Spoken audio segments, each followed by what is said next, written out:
কিভাবে খেয়াল করব?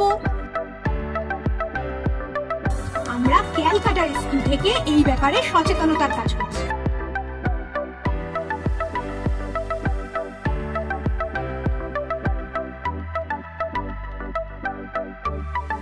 সুস্থভাবে যদি বাঁচতে চান তাহলে কয়েকটা ভালো অভ্যাস তৈরি করতে হবে, বুঝলেন?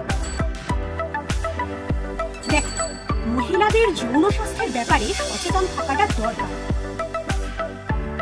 আমরা ব্রেস্ট বা স্তনের ক্যান্সার সম্পর্কে জানলাম, কিভাবে এই রোগকে শনাক্ত করা যায়, লক্ষণ বোঝা যায় সেটাও দেখলাম, তাই তো?